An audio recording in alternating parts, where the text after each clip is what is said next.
All right. I believe we are live. Awesome. So, I have completely dropped the ball this week, people. I apologize. Normally, on Monday, I make a post, or Tuesday, somewhere in the week, asking what you want to learn about, but this week has been very busy, very hectic. So, I have no plan. Today is just a Q&A. I figured I could just have some fun, mess around, do a little, come up with some ideas. And just if you guys have questions about music theory or anything like that, I'll just answer them while I mess around and kind of doodle. All right, so this should be fun. I think it'll be a good time. Welcome everybody. Amplified Droid. Question for the Q&A: if two vegans fight each other, is that a beef? I like that one. That's kind of funny. All right, Tamashi. Welcome, Tamashi. I actually wasn't expecting to see you. I thought you, Tamashi messaged me earlier on Instagram asking if it was possible to move the stream up a little bit. Which unfortunately I couldn't. I've been busy meeting with different students and working with the cohort. Yes. Hey, Jack is back. Welcome. All right, awesome. So, Vincent, welcome. All right, we got a nice group here today. All right. So, like I said, I'm just gonna mess around a little bit. I think I'm just gonna come up with like a little melody, come up with a little chord progression, have some fun. Maybe try some synths, explore some sound libraries. I don't know. What should we do? Maybe come up with like a requiem idea, since it is technically a little Halloween season. Welcome, Logren. Welcome. So yeah, I think that's what I'm gonna do. Actually, I think I'm gonna focus on creating kind of a dark choral arrangement is what I will do. And while I do that, if you guys got questions, just shoot me a text or a comment. Vincent, can I have a small request? What's your request, my friend? What you got? Let's see here. We'll do A minor. Let's create. So if you've been on here for a while, you know that I like to start by starting in my key and then ending my chord progression with my cadence of choice. In this case, I think I'm going to go with a half cadence, which is going to pull just a 5 chord.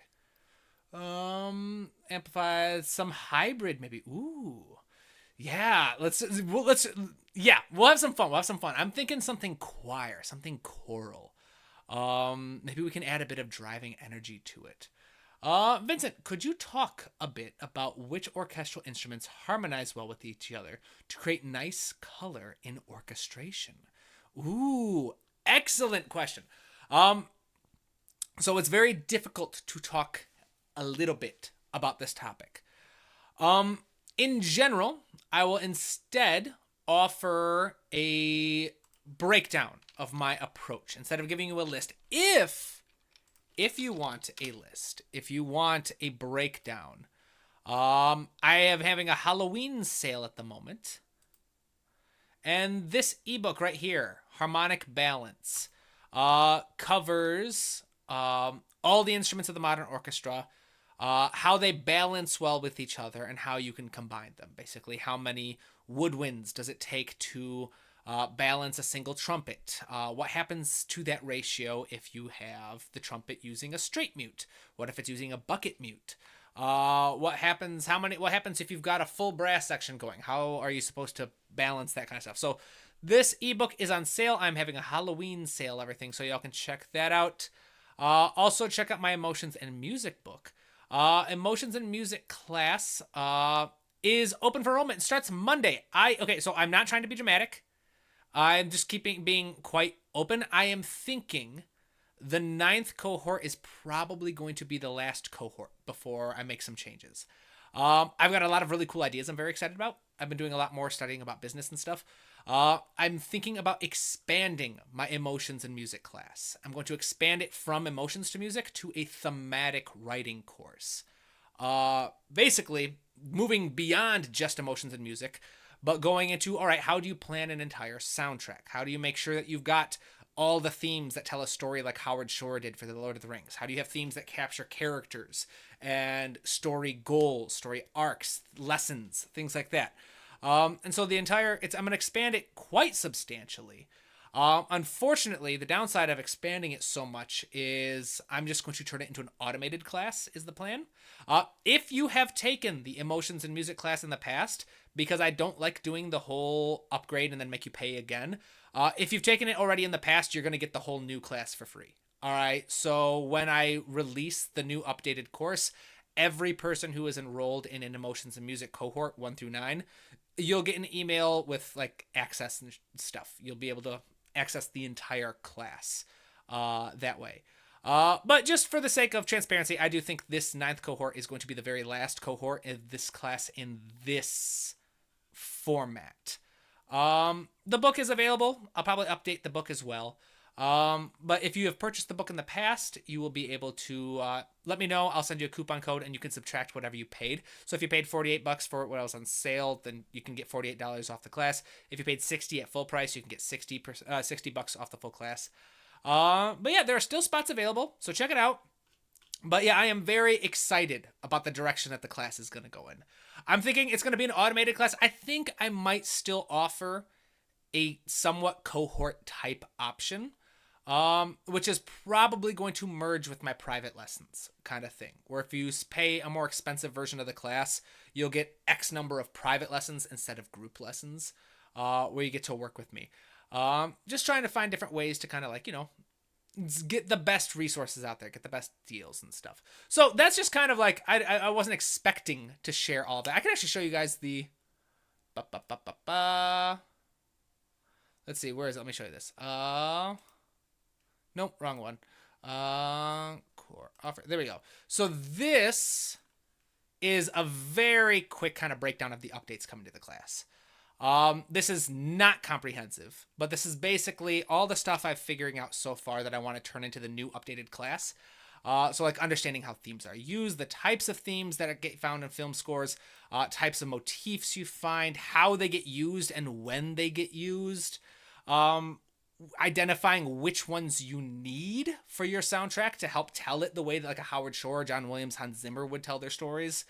Then of course there'd be a module about actual writing themes. That's something I think is missing from the current emotion class, is I don't actually have anything about melody writing. So I'd break down just the very basics. Then this chunk right here is essentially this course. There's some things missing that are like put down here, but this is basically the course. So everything else you see here is going to get added to it. Then a whole bunch of stuff about creating character themes. So how do you create a theme? How do you identify their arc and when their theme needs to be used? How do you know which emotions to apply a theme? How do you adapt a character theme so it can play different emotions? How do you transition between different emotions? Then just some cool stuff about like other kind of themes. So again, this is just kind of like behind the scenes a little bit of stuff I'm working on. So I've still got a bunch more stuff I want to add to it. I still need to go to the library or coffee house with like a 4-pack of an energy drink and just like chug a bunch of caffeine and just crank out a list. That's how I wrote my textbook. The very first step to writing my textbook, which is like 400 pages long, was I drank a bunch of caffeine and then I literally just made a list of every single skill I wanted to teach. Every single little cool music theory thing I wanted. And then once I had a list of everything I wanted to teach, I then drank another caffeine on another day and I organized all of it. I was like, all right, so here's the list, like a 12-page just list of everything I want to teach. Here's how I would organize it. Here's the order I'm going to teach it in. And when I had that, I had the basic outline. And then from that outline, my outline basically turned into my table of contents. And my table of contents, which you can see right here, I just cranked this sucker out over like 2 different weeks. Because I have ADHD and hyperfixation is a beautiful, beautiful thing, as long as you know how to make sure it doesn't ruin your life.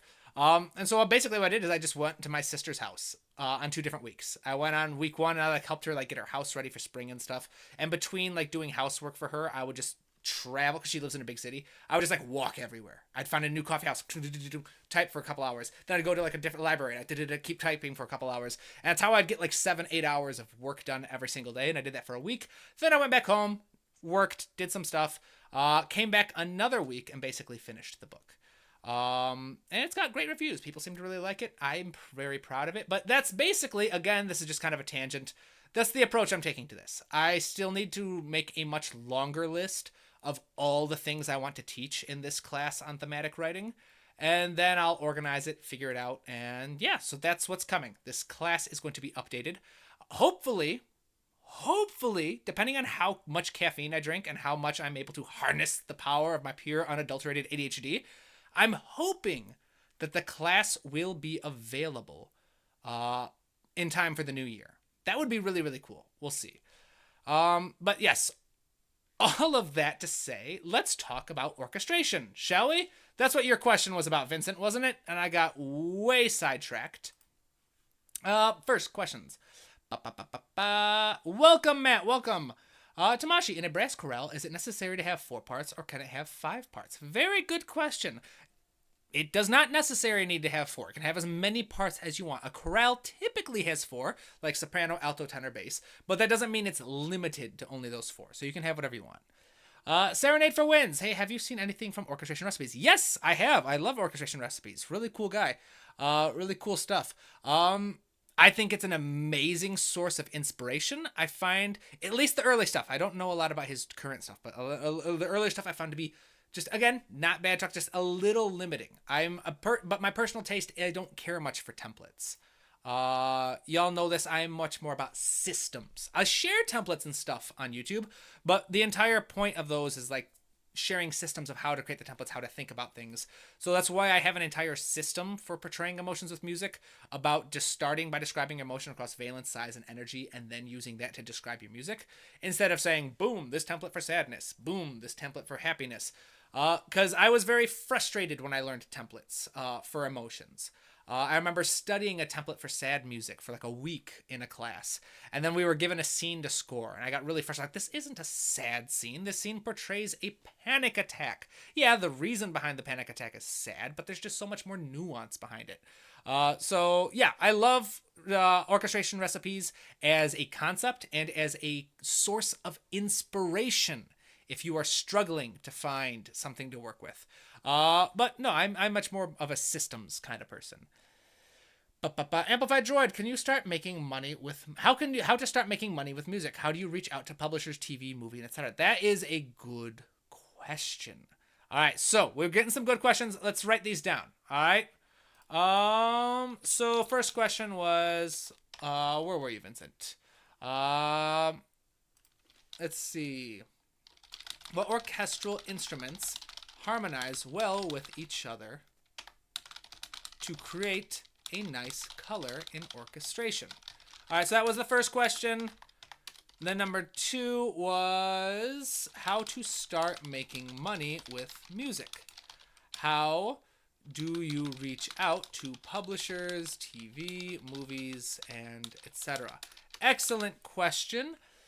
Jack encouraging me to be dramatic. Thank you, Jack. One more. How do you know when to stop? When your song has enough, not too little, and not too much. Excellent choice. How do you know when to stop? When your song has enough, not too little, and not too much. Good question, Tamashi. How do you get the excitement to mix music after composing music? All right. How do you get excited to mix after composing? Run out of energy. All right. Does ADHD help you make good music, or does that more? Oh, yes, ADHD. I'm a big believer that every great composer that has ever lived was neurodivergent. That doesn't mean that you can't be neurotypical and be an amazing composer. This is just my own personal bias. ADHD gets this there's misconception of like the kid who can't sit still, of the kid who can't focus. And that's partially true. But another part of ADHD that a lot of people don't talk about is the issue of hyperfixation. The idea that, yeah, it's hard to focus on stuff if I don't personally see the point of them. So one of the reasons why I kind of had to do this for a line of work and why I didn't do well with regular jobs is if I don't see something as directly related to my goals, it becomes physically difficult for me to focus on it.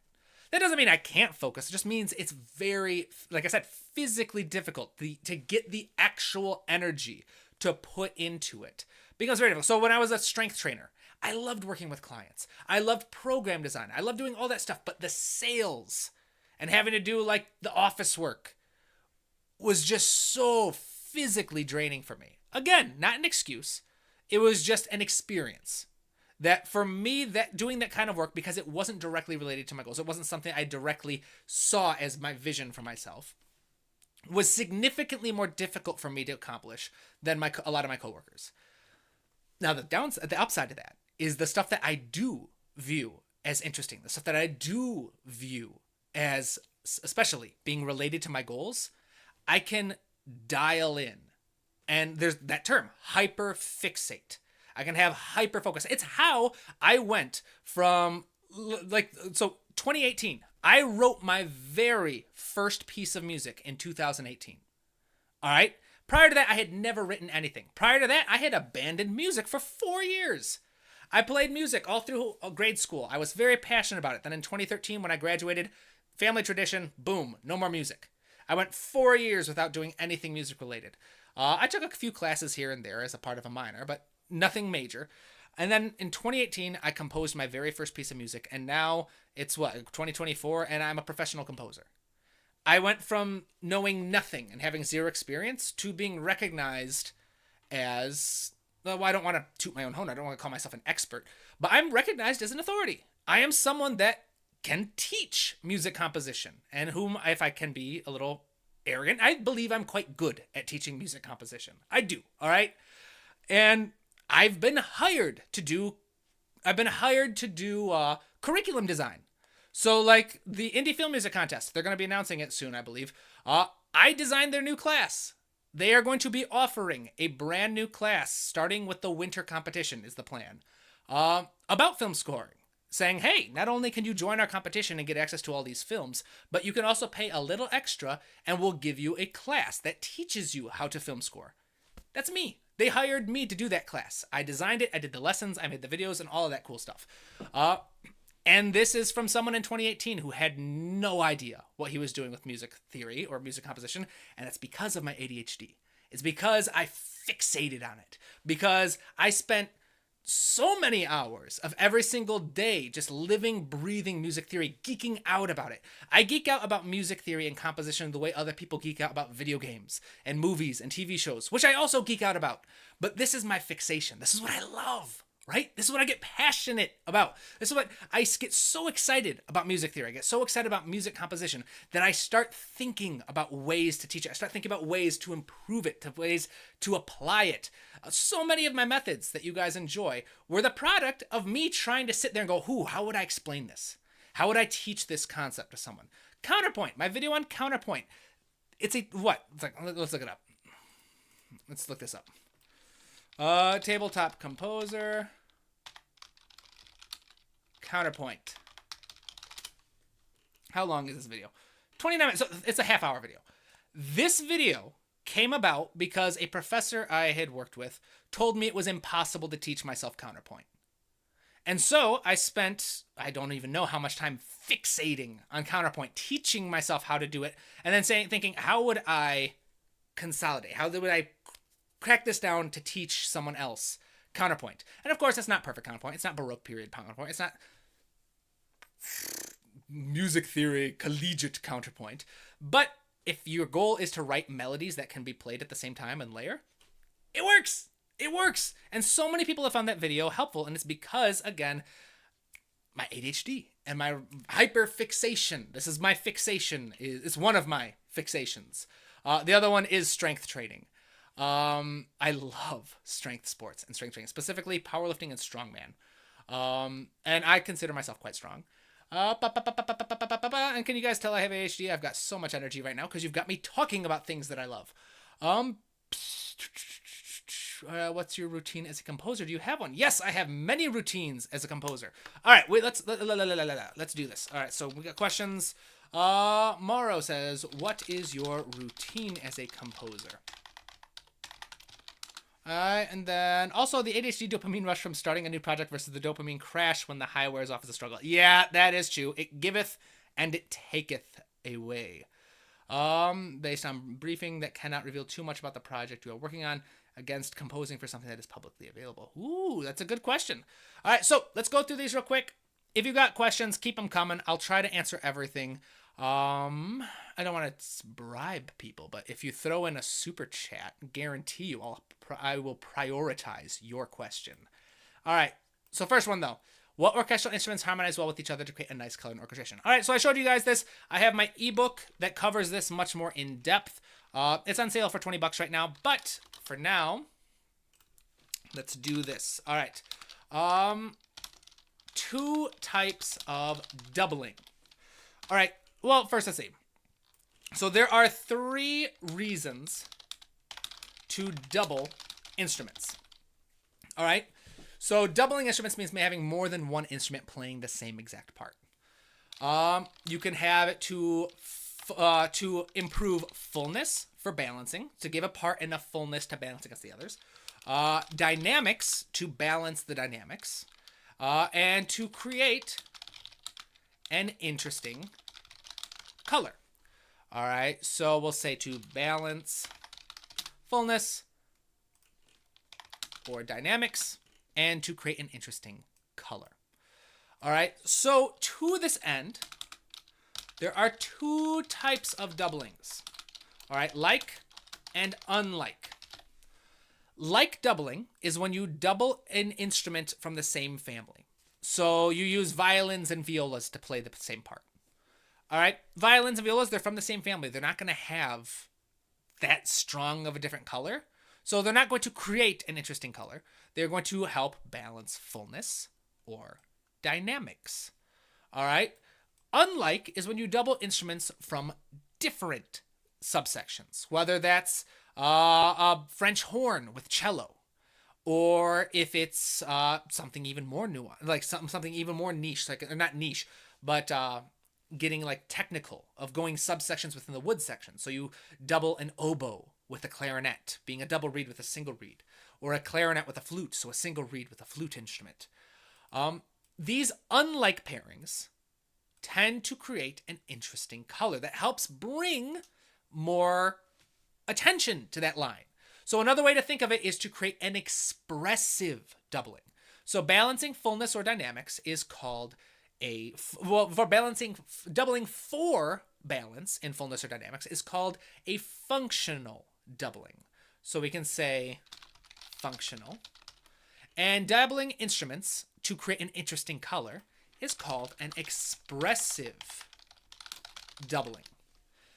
Because an expressive doubling, because it creates an interesting color that isn't just a vanilla color, results in getting more attention to that line. So you'll very frequently have an expressive doubling on the melody or a counter melody or any layer you want to bring more attention to, right?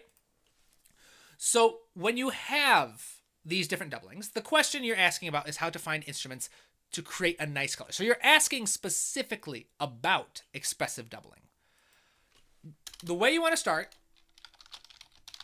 doublings, start by picking the primary instrument for your layer. All right. So using an example from the orchestrations of Claude Debussy, flute. All right. You've got the flute playing the melody. Next, you want to think about the quality you want to add to your color. What kind of quality? So in quality, you could think about this as a characteristic. So maybe for your sound, you have the flute playing, and you want to give it a more percussive attack. The flute has a very beautiful sound, but you want to give it more of a pluckier attack, the attack being the very start of a sound. So we'll say pluckier attack. Once you have decided how you want to modify this sound, what you want to add to it, what you want to give to it, you can start think about which instruments can be used to achieve that modification. In this case, Claude Debussy would use the harp. Very frequently, this doubling was very common in his music, flute and harp, which gives a very dominant flute sound. It still sounds like a flute, but the start of the flute being played at the same time as the harp creates a more pluckier percussive sound that creates a more interesting quality or color. So if you want a significantly more in-depth view of this, Tabletop Composer, doubling. Um, you can check out this video, doubling instruments, or this one, how to combine instruments. This is the one I recommend, actually. This is a better video. This is quite old. Check this one out. It's pretty good. Or, of course, if you want to learn this and a bunch of other really cool stuff, check out my textbook, which covers this stuff in detail. It is currently on sale, ebook version. You get both a PDF and an EPUB file, so you can open it as a PDF, print it as a PDF, or you can open it in any of your e-readers. This is on sale. Again, if you want to see what else is included, the table of contents can be found in the description. Open it here, and you'll see, look, a 13-page table of contents. Look at that. So much information that you would learn about composition, each structured like a correspondence course, meaning that each chapter is like a new lesson that builds on the previous ones. Check it out. 13 pages, just the table of contents. On sale, $48. All right, super good deal. So much information, so much knowledge. Let's see here. Welcome, Euthymania. Welcome, welcome, welcome. All right, awesome. So hopefully, Vincent, if you're still on, I hope that helps. What were the other questions I got? All right, so we talked about doubling instruments. The next one is like how to start making money with music and how do you reach out to a publisher, TVs, movies, etc. All right, so I'm going to be honest. This is a little bit out of my niche. I can talk about it. But this channel is very much a music theory course channel. It's very much a music composition channel. If you're looking for stuff outside of this, Zach Heidi. Is that? No. I am butchering the names. And Cheska Navar. All right, I am butchering these people. All right, so Zach Heidi. All right. Zach Heidi, incredible YouTube channel, incredible composer, incredible website and classes. Check him out. He's got a really cool email newsletter. That's what I was looking for. Again, ADHD is getting me hard today. Really cool thing. He's got a boot camp that teaches you how to like get jobs and stuff. I've heard wonderful things about it. I sampled his orchestral mock-up fundamentals. It's a really good course.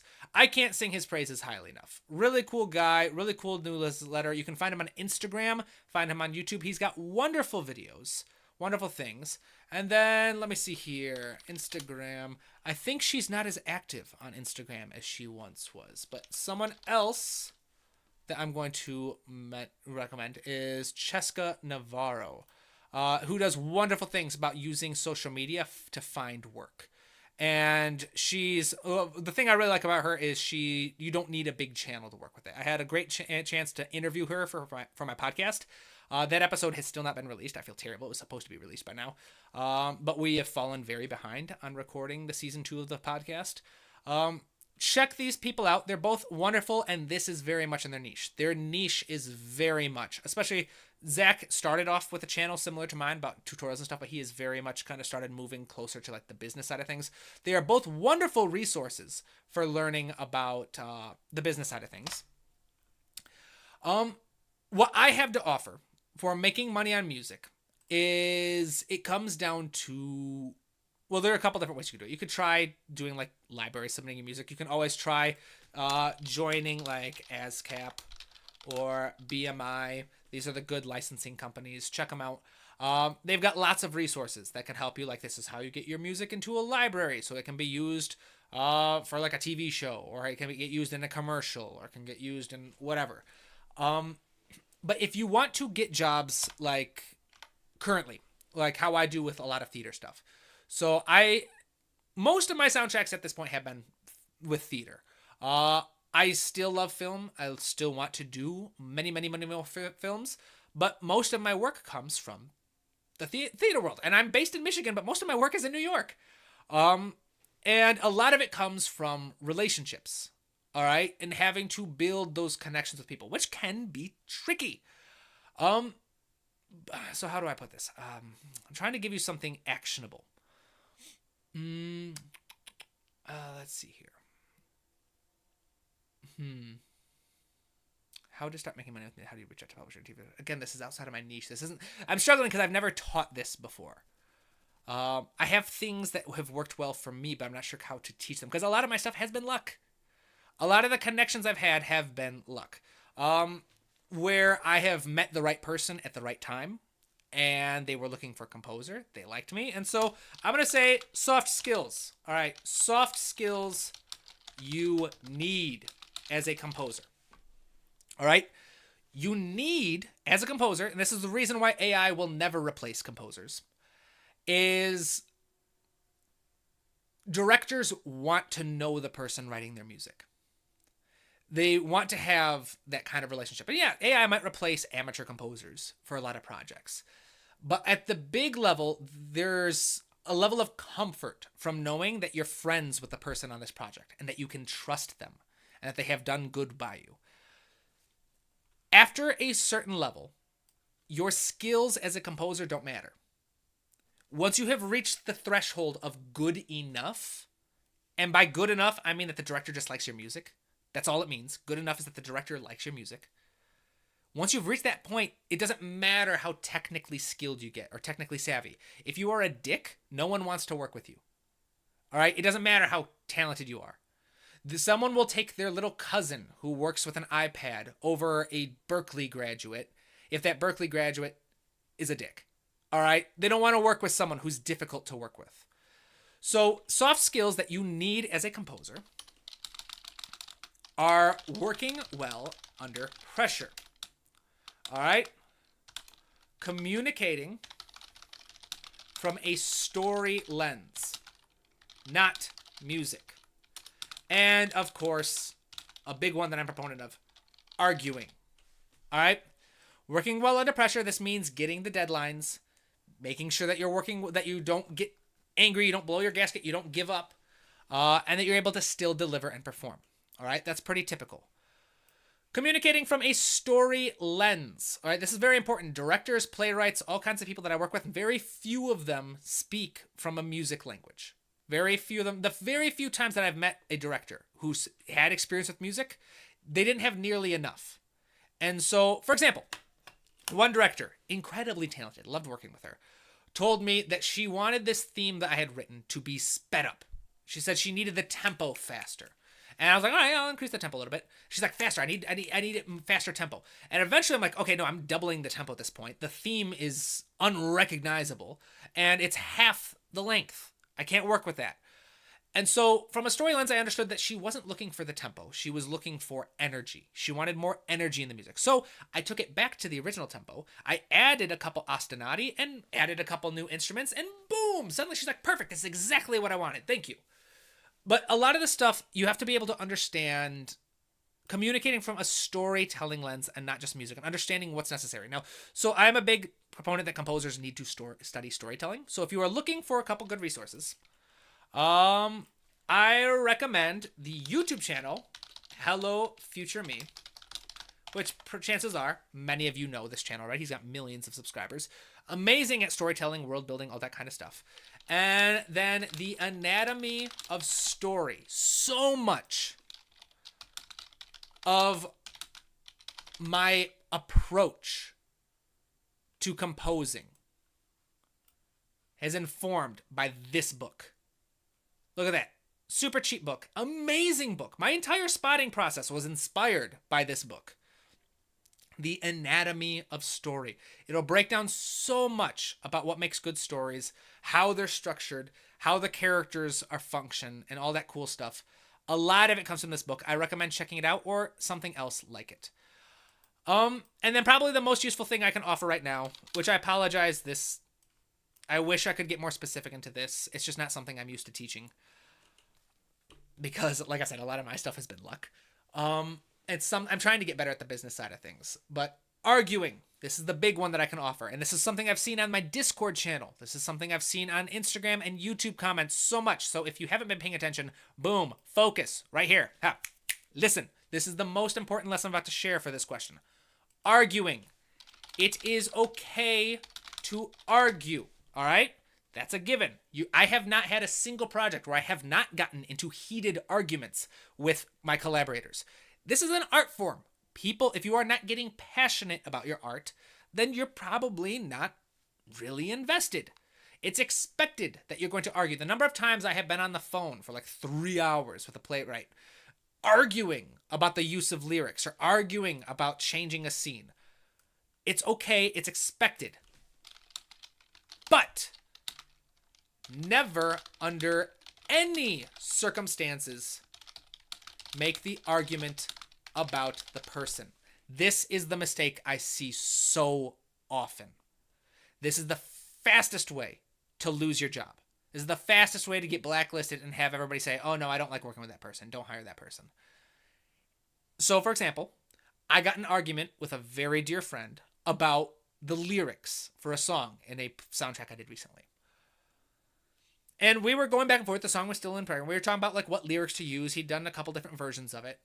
And we got into an argument, and we were arguing back and forth about which verse we wanted to use, what order were the verses going to go in, which version of the lyrics were better. And it was always about the lyrics, and it was always about the story. I would talk about how I liked this version of his lyrics because I thought it better fit the story. And I had written music for this set of lyrics and not the new one because I liked these lyrics. So it got... arguments are fine, all right? At no point did I ever say, well, you're just being unreasonable. You don't like these because this, or you don't want this because that. No. The moment you put that word in there, you have made it personal. The argument can never be about the person. Keep it on topic. It's never about their opinion. It's never about their personality. It's never about their perspective. It's never about none of that. Nothing about them. It's always about the lyrics. It's always about the story. I think this works well for this. So many times I have seen someone say, well, you just don't like this because like you're a boomer, or you're not you don't like it because you hate innovation or things like that. Or you're scared of this. So like never make it about the person. This is so crucial. In a job where you're going to meet a lot of very difficult personalities, in a job where they will most likely, very frequently, make the argument about you, the composer. You can never flip it around. All right, you need to be the higher person. You need to make sure never make it the argument about them. Keep on topic. Again, these are soft skills that you need as a composer to help keep finding jobs. And I think this is the most important one, being able to keep it on topic. So that was a huge old tangent. I have no idea if that's useful. Hey, we've got a new channel mentor. Thank you, Sensum Kamunim. I'm sorry, I just butchered your name. But welcome. All right, so let's get back to topic. So I don't remember who asked that question. I apologize that I can't offer more specifics, but I hope at least those resources I shared will be helpful. Be dramatic. Let's see here. What makes your routine as a composer? Let's see some comments here. Can you show us how to compose something? So that's where I was. Youth Mania, thank you. Currently looking at a piece for a harmonetta as a primary instrument on the first part, and that was exactly the brain pick I needed. Oh, awesome! So glad I was able to help Vincent. Welcome, Sensum. Serenade, do you know common techniques Ramin Javadi uses to compose themes and orchestrate for Game of Thrones and House of the Dragons? Unfortunately not. I have not studied Ramin's music very closely. And no worries, there is no topic at the moment. We're just doing Q&A. Well, it's supposed to be Q&A while I wrote. I was going to start writing like a dark chorale piece, but we got 2 chords before I got sidetracked by the questions, which is good. I'd rather have a lot of questions than not nearly enough. I apologize. I have no idea how to pronounce your name, but how do you feel about Napoleon Bonaparte running away from 3,000 rabbits? I don't know how I feel about that. I am unfamiliar with this story. Yeah, but it's a fun image to imagine. All right, so let's see here. So other questions that I got while we were here. How do you know when to stop when your song has enough, not too little, and not too much? Excellent question. This changes based off projects. For me, if I'm working on a project, so right now I know it's enough because I send it to my collaborators and they say, we love this. And if I don't have any issues with it. So honestly, I'm never going to be happy with my music. Hearing my own music for me personally is like hearing my voice on a recording. All right. It's like, no, thank you. And I actually had some really cool advice when I was in undergrad. Pasek and Paul, who are a songwriting duo, who behind a lot of musicals and a lot of films, like Greatest Showman, they did the songs for that. Incredibly talented composers. They were alumni of my college. So they came in for a talk, and I was one of the few students who was allowed, like, got picked to ask a question. I asked about advice that they would offer, and one of the greatest pieces of advice they gave me is like, if you don't like your own music, that's not necessarily a bad thing. It's kind of a good thing. They said if you don't like your own music, it means that your taste is higher than your skill, and it is so much harder to improve when your taste is below your skill. It's like it's if you always have to how do I put this? If your taste has higher standards than what you are capable of, then you're going to constantly be trying to improve. You're going to be constantly trying to achieve that level where you're happy with your music. So that being said, I'm never really happy with my music. I always reach a point, like when you're asking when to stop, when is it good enough? There's usually very helpful working as a professional. There's deadlines, so that's one thing. And having other collaborators. So for example, like what the soundtracks I'm working on right now, I got hired to do a theatrical production again, where it's a bunch of short stories, and I got hired to score a couple of the short stories. And for one of them, I created a piano sketch. I wrote the themes, I wrote it, I sent it to them. I was thinking I could probably change this a little bit here or there, but they told me, I love this. It's great. It's wonderful. Perfect. I'm like, awesome. I'm done. I'm gonna move on to the next one. So having that feedback is nice. Having that deadline is very nice. But if you do not have that benefit, if you are doing this just because you love music, or you're doing this as a hobbyist, or you're just like a pre-professional, where you want to go professional but you're still not there yet, I would say when your song has enough, you know it has enough because you're trying to scrape the bottom of the barrel. If you are having to listen to your music multiple times and trying to think, what else can I add? What else can I add? What else can I add? You're trying too hard. All right?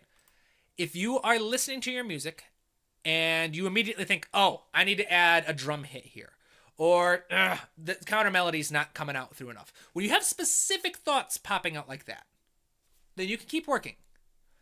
But the moment you start thinking like, what else can I add? Or what else can I improve? What else can I change? You're probably getting to that point. All right, so my advice, when you stop having specific thoughts about what to add or what to improve, and you start just getting this pathological need to do more, take a break, export your audio, take a day or two off of listening to it. Then, after you've had a break and your ears are fresh and you've listened to other stuff, go for a walk, have your phone with you or whatever you listen to your music on, listen to your music and take notes. Do specific ideas come to you now? It's like, ooh, I don't like that heart part anymore. I don't know what I was thinking when I wrote that. Boom, that's specific. Get rid of the heart part or adjust it or do something to adjust it, to change it. But again, once you reach that point where you no longer have specific things jumping out, you're done. You've reached that point. You are there, my friend. All right? And then, of course, you've got deadlines or stuff like that. That's helpful. But again, you want to make sure that you're just kind of,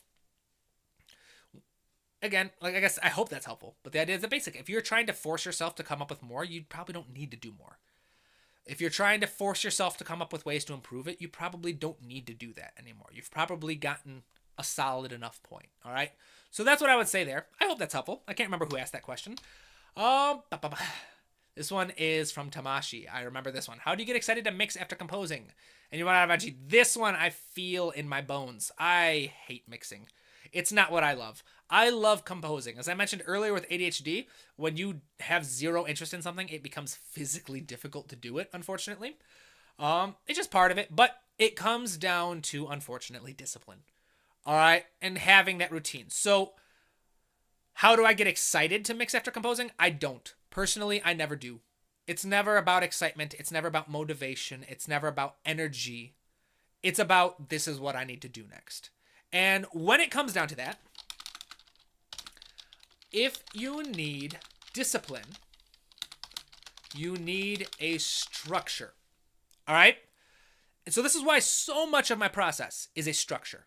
I pride myself in the ability to create open-ended structures, meaning that it's a very specific process, but it can go in so many directions that it's not limited. So like my model for emotions in music is an example. The idea of you can portray any emotion in music by first describing your target emotion across valence, size, and energy. Then once you have described it, that same description now becomes a description for your music.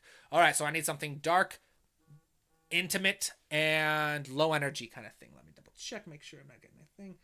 All right, awesome. So that would be, so having these structures in place. If you need discipline, and writer's block is a huge thing too, you just need to know what your next step is. And this is the key to discipline. So if you know that step 1 is exporting your audio, it doesn't matter if I have no energy. It doesn't matter if I'm not feeling motivated. All I know is, all right, I've got to export this audio. I'm going to export each track individually. You could do that. If you know, all right, step 2 or whatever, I need to actually balance the volume. All right, and if, say, you use the pink noise method for mixing, you're like, all right, awesome. So I need to drop the volume of all of these tracks. I need to set the level for my pink noise to how loud I want the mix to be. I need to start going one at a time. The trick to discipline is just knowing what your next step is. Know what your next step is. Because, again, there is so much about composing and the job of being a film composer that isn't exciting. Having to go through and put in modulation data, that's not exciting. Having to duplicate multiple tracks across multiple libraries, that's not exciting. Having to take a theme you've written and adapt it to a scene, that's not always exciting. There are so many parts of the job that are a job, all right? They are a chore. They are not motivating. They are not energizing. They are not, yay, I can't believe I get to do this for a living kind of thing, all right? They're not always fun. But if you need that discipline, this trick behind discipline is just knowing what is next. Knowing what your next step is. All right, now, once you have your structure, so I would say, how do you get excited about composing, about mixing after composing? Sit down and design your mixing structure. All right? Sit down. In fact, that's something that I need to do. I need to make a class or video series about my approach to mixing. I need to share that. Once you have your process for mixing, when you get your steps so that it's the same, you're like, all right, first thing I need to do, export the tracks. All right, next thing I need to do, I need to add, I need to pan my instruments, or I need to add my reverb plugins. I need to balance the audio. Whatever you're doing in whatever order you're going to do it in, make sure you have it set down as a process. Once you have your structure, if you are struggling to go step by step, you're like, all right, I exported my audio, but I really, really don't want to balance these things right now. I really don't want to do this. My next advice is timers. Timers work very well, for me at least. When I really don't want to do something, I'll say, all right, I'm going to do this for 10 minutes. I really don't want to balance these tracks, but I'm going to start balancing them. I'm going to do it for 10 minutes. So I go on, I Google timer. I put 10 timers on my 10-minute timer on my phone. I put it on my computer, whatever. 10 minutes, I'm going to mix for 10 minutes. All right? I'll do it. I'll work on it. And then at the 10 minutes, chances are, once I get momentum going, I'm going to keep going. But if I don't, I'm like, all right, that sucked. I hated that. I don't want to do it. I will then put on 5 minutes. 5 minutes, going to grab my phone. I'm going to get on Instagram. I'm going to laugh at memes. I'm going to text my friends. I'm going to check whatever kind of stuff I want to do. Maybe watch YouTube shorts, something. I'm going to do that. And then after 5 minutes, all right, 5 minutes, timer went off. All right, another 10 minutes of work. All right, and that might seem stupid. You might have like, all right, well, you're doing 10 minutes, 5 minutes, 10 minutes. So you're like, it's a 2-to-1 ratio. For every like 2 minutes you spend working, you spend 1 minute rest. That's terrible. But I guarantee you it's better than not doing any work. So that's my secret. I get asked by family members a lot, how do you stay so disciplined? Yeah, I'm not. I'm very lazy. But I have my structures where I know what step to do next. And I have my timers, and they help a lot. All right, so that is my answer. How do I get excited to mix after composing? I don't. If you discover that secret, let me know. I am never motivated to do mixing. I'm never excited to do mixing. I never enjoy mixing. It's just not what I enjoy. I would love to hire a mixing engineer or artist to just like work with me full time. That'd be awesome. But no, so when in lack of motivation, you require discipline, and discipline is just having a structure, knowing what your step is, and if you need that little extra help, timers. Okay, so Alexandre, I am a French composer, and I have to say thank you very much for all of your videos. I was stuck in one of my recent compositions. I got the key watching one of your videos. Awesome! Thank you very much. That makes me really happy. Welcome to the channel. Let's see here. TPW, hey, how are you guys doing? I'm doing pretty good. Welcome to the chat, TP. What is your favorite thing about France? Awesome. Oh, food, yes. Yep, Tamashi talking about mixing. Hey, thank you very much, Sensum. Sensum offers a super chat. Wonderful. Let's see here. So what you got? I've been sub for a while now. This is the first time I've been able to catch a stream live. Your help and advice is always appreciated. I have no formal music training, but I enjoy composing. Awesome. Thank you so much. Do you have a question? All right. I feel bad. You gave me a super chat. Thank you so much. That makes me very happy. Thank you. It's just really cool. Do you have a question? Do you have something you'd like me to answer specifically? Because I feel like if you gave me a super chat, I should give you something. But I appreciate it. So thank you. Wonderful. Let's see here. All right. So yeah, that is something. It's kind of an unsaid thing because I don't get a lot of super chats, but I will say that if you have a super chat, I guarantee you I will address your question as long as it is appropriate, as long as it was in the parameters. If you send a super chat, doesn't matter how much, $1, $2, whatever. I don't know how super chats work very well.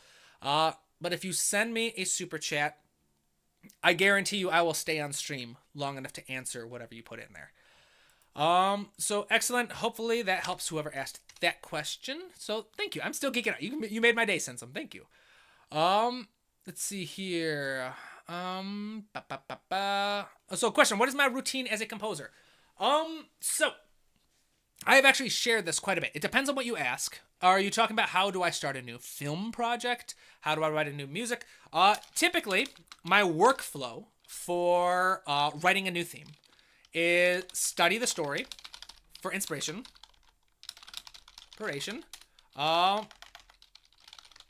Then, after I have studied the story, I will describe my music across 9 parameters. And I don't always get all 9.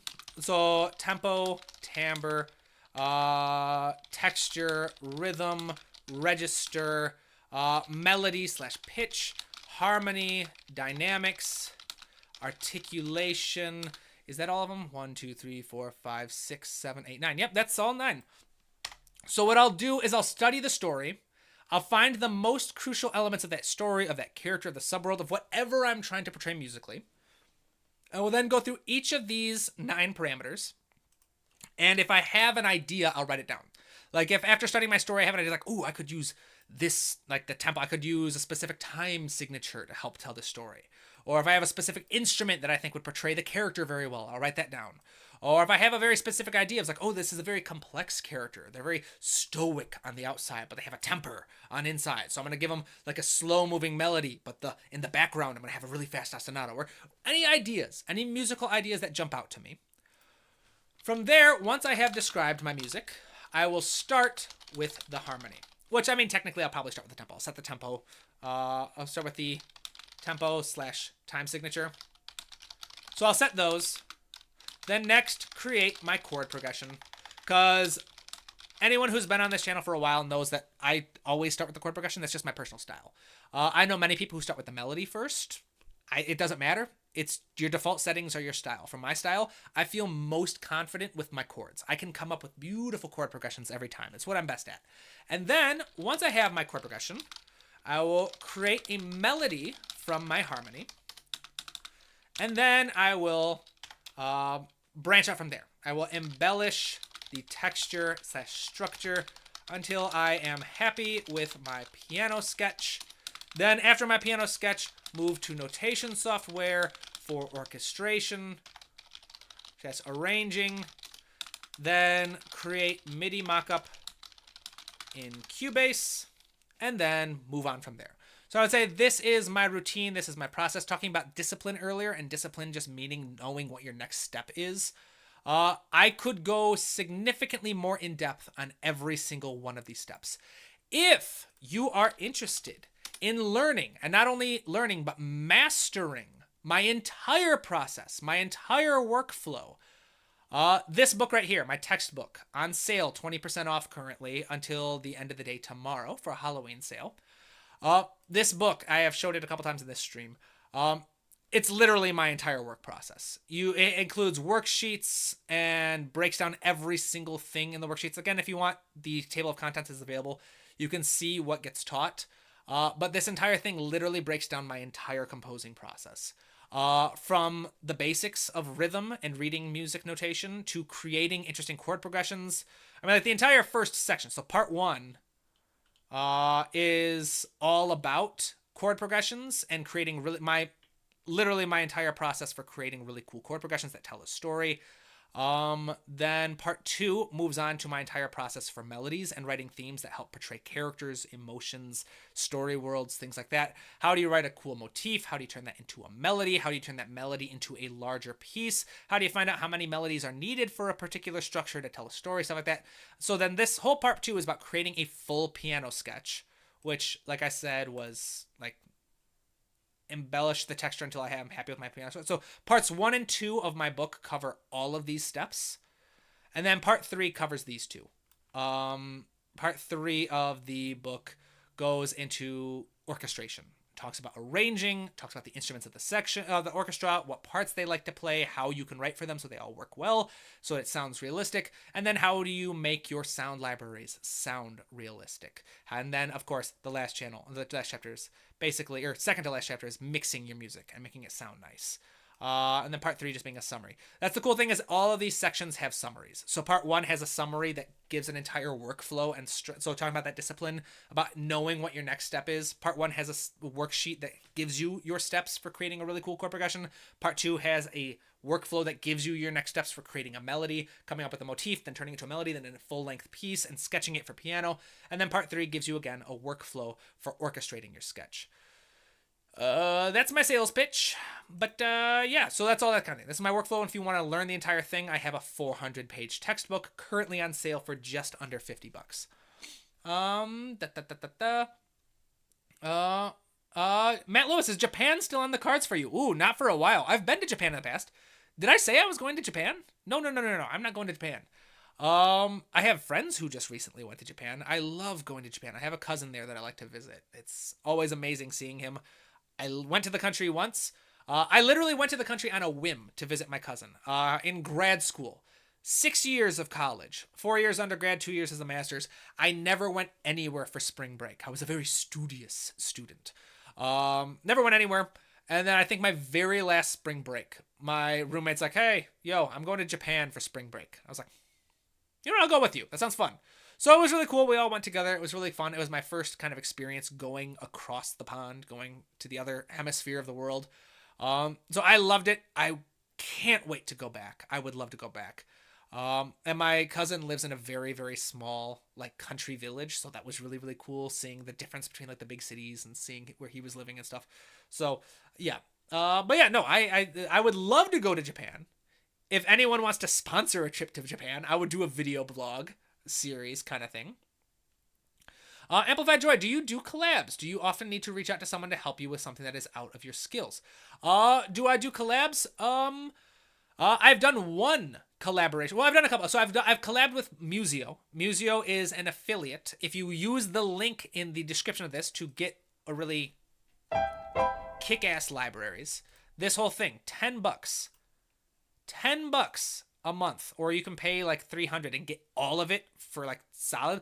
All of these libraries, they're amazing. I love Museo, and I love them so much I reached out to them to like sponsor the last competition, and they apparently liked me. So they're like, hey, you want to be an affiliate? I was like, let's do it. So now if you use the link below to sign up for a subscription, I get a kickback to the channel, which is really cool. You get some awesome libraries, including the Cine Percussion, Cine Samples, all kinds of cool stuff. Tina Guo, Solo Cello, a lot of these really cool libraries that are industry standards for super cheap. And I love that they have this offer, because they're really, I think they're taking professional level quality libraries and making them available to everyone, which I love. They are my new go-to libraries. I was a Spitfire fan for years, still am, but now Museo is my favorite. I love the quality of these libraries. But yeah, link below if you want to check them out. Get a kickback to the channel. So I've done collabs with them. I've done a collaboration with Zach Heidi in the past. Love that. I would love to do more with him. I'd love to do more with other people. I'm bad at the business side of stuff. I gotta reach out to more people. I really, really do. So yeah, I would love to do collabs. If you guys want to see me do collabs, reach out to your favorite YouTubers and tell them that they should reach out to me. I'll try, or like let me know which YouTubers you'd like to see me collaborate with, and I'll reach out to them. I do need to start doing more stuff. All right. And do I need to reach out to someone to help you with something that is outside of your skills? Oh, definitely. I reach out to people for help all the time. That is so crucial. As a composer, you never want to get stuck on the track of thinking, oh, I am the composer. I know all this stuff. So I'm very upfront. My most recent like soundtrack I worked on, I told them straight up. I was like, look, I've been doing this long enough that I understand. I was like, my biggest one is like, I want a music supervisor. I was like, I'm not in New York. Y'all are in New York. I need a music supervisor. I need someone on staff who has my interests in mind, who understands the kind of effort I'm putting into this, and is my voice at those rehearsals. So they got me a music supervisor. They did an amazing job. Then I was also like, I want a mixing engineer as well. And then they were like, oh yeah, we'll get you a mixing engineer. Then they put together the budget for the mixing engineer, and apparently no mixing engineer with any reputable, like who understood their worth was willing to do the job for that much. I was like, dang it. I was like, should have talked with the producer a bit more to get to tell them how much to set aside for it. But yeah, so I always try to, if you can, you should always delegate. You should always delegate. Hans Zimmer is a very famous delegator. He gets a lot of flack for it. You're like, Hans Zimmer's not a real musician. He's got like 30 orchestrators on his paycheck. It's like, well, yeah, because he understands what parts of the jobs he loves. Hans Zimmer has been very clear that the parts he loves is coming up with ideas. He loves coming up with themes. He loves coming up with sounds, with creative worlds. He loves writing the music and saying, all right, here's this theme. I want this theme to be part of this scene, and this scene. What he doesn't love is the minutia, the boring parts of, all right, here's this theme. I need to make tiny little adjustments to make it fit this specific moment. And so he'll delegate it. He's got money. He's like, all right, fine. I don't want to do this boring part of taking this part I wrote and making sure it hits frame for frame kind of thing. So I'm going to hire someone else to do that for me kind of thing. So if you've got the resources, if you've got the relationships and people kind of stuff like that, then yeah, delegating is very, very important to keeping sane. And of course, in media composition, hitting those deadlines. All right. Send some. Oh, wonderful. Also, so send some. Thank you for your super chat, my friend. So you have a request. The thing I struggle with from not having any formal music knowledge is translating the sound in my head into the DAW. I do eventually, but it's a trial and error. Any tips? Ooh. It depends on which parts you're getting stuck with. I would say if you are struggling to get it down, the sound in your head, getting sounds from your head into your DAW is step one. Get it from your head onto paper first. All right. And this is something I highly recommend is my 9 parameters approach. All right. Again, tempo. Let's highlight this and copy it. So tempo, timbre, texture, which is the number and types of layers in your music. Rhythm, register, dynamics, articulation, melody, / which is we're going to technically call pitch, and harmony. All right, is that everything? 1, 2, 3, 4, 5, 6, 7, 8, 9. Yep, so these are the 9 different parameters of music. These are the 9 different elements that when combined create music. So if you have a sound in your head and you are struggling to get it out, this is literally the process I use for every single soundtrack. Every time I have a character, every time I have an emotion, every time I have something I need to translate into music, I start with these 9 parameters. Because it can be so overwhelming trying to think, I have this idea in my head, I need to get it out into the DAW exactly as it is. Too much effort, all right? That's too difficult, too challenging, and too disheartening when you're struggling to do it. However, it's pretty easy to figure out what the tempo is, right? If you've got your idea, you can probably like sing along to it and tap. You can probably figure out, all right, what instruments do I want? What instruments am I hearing? So write that down. You can probably think about like, oh, what textures am I hearing? What layers am I hearing? Like, oh, I've got a melody. I've been kind of imagining like these ethereal chords in the background. And I kind of like had this idea for like a breathing bass line. When I say a breathing bass line, I mean something that goes like soft, loud, soft again. almost like taking a breath. Gets loud, gets soft. So you write down your ideas. You just describe it as best as you can. Then you try to think like, all right, I've got those ideas down. What kind of rhythmic ideas come on? Can I actually clap out my rhythm? Then what about register? How many octaves do you hear? Is this mostly kind of like a higher little area? Is it mostly in the low registers? Dynamics, again, getting louder, softer kind of thing. Articulation, do you have a melody you can hum and stuff, and harmony? So you don't have to hit every single one of these every single time. But if you can go through and get the ideas out of your head onto paper, or even like a little digital notepad like this, it helps so much. Because ideas are not going to disappear from here nearly as quickly as they are going to disappear from your head. All right? You can be coming up with a beautiful idea in your head, and then someone starts watching a TV show in the next room over, and you hear the theme song. You're like, ah, I just lost my idea. Now I've got that song stuck in my head, right? It can be very easy, very temperamental. So instead of trying to get it straight to your DAW, try to write it down first. All right, get that taken care of. Next, and this is probably just as useful, if not more useful, sing. I'm a big believer that if you have an idea, stop it. Stop everything else. Even before, I guess I'd probably say it before step number 1, if you have an idea that you can sing, stop. Add an audio track. Boom. And just sing it. All right. Doesn't matter what your tempo is. Doesn't matter what your time signature is. You can always fix that later. Get the idea down first. All right. The number of times I have done this where I've just been really stuck for an idea, and I'm watching a scene over and over again. I'm like, I have no idea what to do here. And I'm just like, all right, fine. All right, so this is my percussion part. All right. This is how I do like all my percussion parts. I'm terrible at trying to figure out like a percussion part or like find rhythms or something because I overthink it. And my pencil tool skills just don't work well for me. But I can sing. And so if I want a really cool rhythm, if I want a really cool percussive part, I'm like, all right, here's my melody. I'm going to play my melody. I'm going to add an audio. I'm just going to sing like ba digga digga digga dum digga digga digga dum dum dum dum digga digga digga dum digga digga digga dum digga digga digga dum dum dum digga digga digga dum. All right? I'll record something like that. And I'm like, all right. Now can I just try to figure out what the hell I just did, right? So these are my 2 best strategies. Is write your ideas down, describe them to the best of your ability across these 9 parameters. That is my intellectual recommendation. And my kind of like instinctive recommendation from the heart, not the brain, is to sing. If you have an idea, sing it. And the running theme between both of these is you want to get the idea out of your head. And you don't need that final version to be the first thing out of your head. You just need something, right? Something to make sure you don't lose it. Hopefully that helps.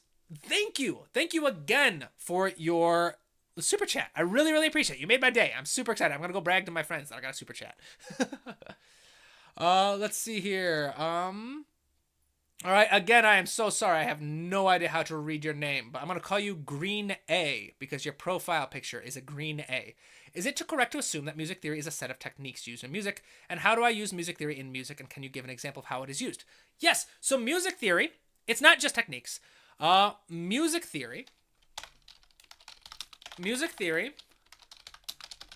is the collection of all experiences of past musicians. Well, not all. So it is basically observations and experience from different examples. So for example, functional harmony. Functional harmony makes chord progressions very, very easy. Functional harmony says that the chords of a major scale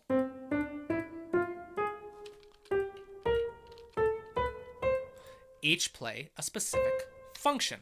All right? The chords built on scale degrees 1, 3, and 6 are tonic functioning.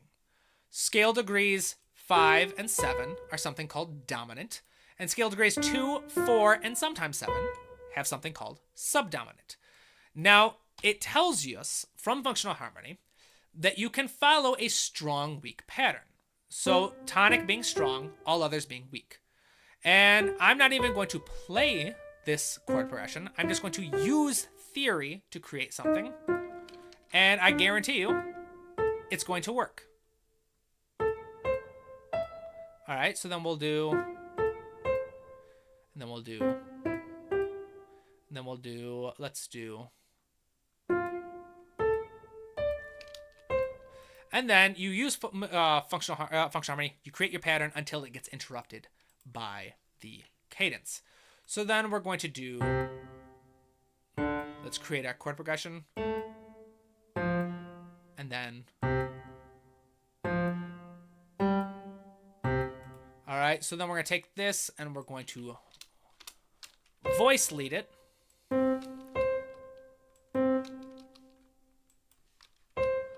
All right, so now I have voice led my, and it's not a perfect voice lead. I have voice led my chord progression. And now I'm going to add a little bit of variation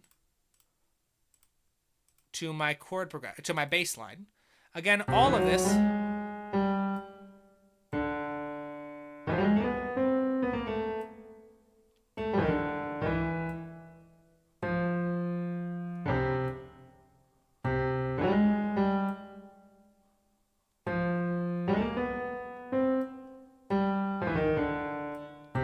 So now I have added a little variation on my bass line. I haven't played any of this, but because I used music theory, it's going to sound decent.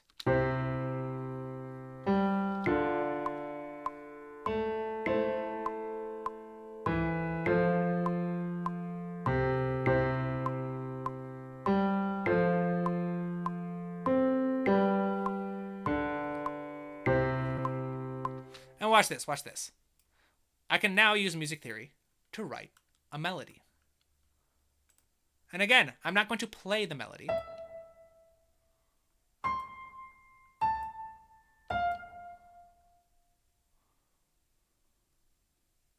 Let's see here. Let's do.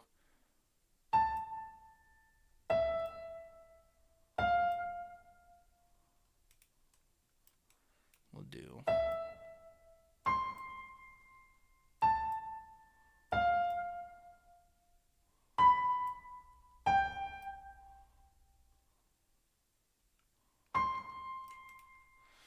Then let's just chop this up a little bit. We'll keep it super simple. It's going to be a very, very simple melody.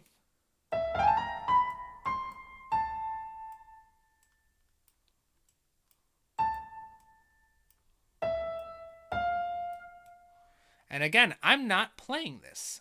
I'm not testing it. I am just simply using music theory. In this case, I'm using a melodic structure called period structure.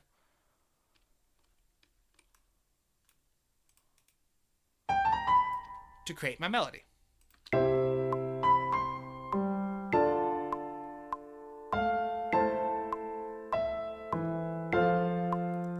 Right? Not the most beautiful melody. Super simple. But I didn't play it. But I was so confident it would work, right? Because every decision I made was influenced by music theory, the collective aggregate experience of composers before me. Now, the reason why this would have taken so much longer if I had to explain every little step that I made. So I'm going to offer some resources here. Again, obviously, I've been very clear that my bookshop has really cool resources. This one, I think, is probably the best resource I have available if you are looking for just music theory in general. However, if you are looking for some free resources, the Academy tab on my website, tabletopcomposer.com/academy, has free classes. Music theory and harmony. This will teach you how I made my chord progression so quickly and how I make other really cool chord progressions. Music theory and melody. This will show, and it'll also show you my bass line, how I did that. Music theory and melody. This will teach you all the tricks I used to create a melody that I was so confident was going to work, even though I hadn't played it, sung it, or had any idea what it would sound like. I had some idea, but. And then orchestration and orchestration 2, those are also free classes as well. They're really cool. So yes, music theory, I would say, is the collective knowledge of musicians that have gone before us so that we understand what works, why it works, but it's not a set of rules. You can always break it. You can always do whatever you need to best serve your music. Send some, my friend, yes, P.S. My daughter has just ordered your book as a Christmas present. No surprise for me. Awesome. Thank you. Wonderful. I hope you enjoy it. I had so much fun writing it. And yeah, it's going to, thank you. I'm really glad that you appreciate it. Since Zach Heidi's recent move to just composing live for his new album has been really great to watch. I also enjoy the content that Mattia Chiappa produces as well. Ooh! Oh, and Alex Mukula. So Alex Mukula, Mattia Chiappa, and Zach Heidi are all channels that I very much admire. So if you want, so if you guys would like to see me collaborate, let me know. I'll reach out to some people. Let me know. I've collaborated with Zach Heidi before. I have a video where we like talked about storytelling and music, and that was really fun. But yeah, just let me know what kind of collaborations you would like to see. Because that is something I need to work on. I need to work on actually collaborating with other YouTubers. Because I know a lot of YouTubers. I'm fans of a lot of YouTubers. But I haven't done anything with anybody, and I really need to start working on that. Okay, so since yes, I do that, sing, hum, or whistle into my tablet for later. I've conditioned myself into doing that as soon as I have an idea, because the number of times I've forgotten a good idea leaves me cold. Yes, it's terrible, but singing it's goated. It's a very, very useful technique. All right, so could you please explain what you just did to arrange the chords? Oh yeah, so voice leading. Voice leading is very, very simple. The concept is basically just making sure each individual line moves as little as possible. And this, technically, I probably made a couple mistakes here and there from, like, good voice leading. But let's just voice lead this together again real quick, shall we? Let's start with everything in root position. Root position meaning that the note the chord is named after is on the bottom. So we have, this is what our chord progression sounds like without voice leading.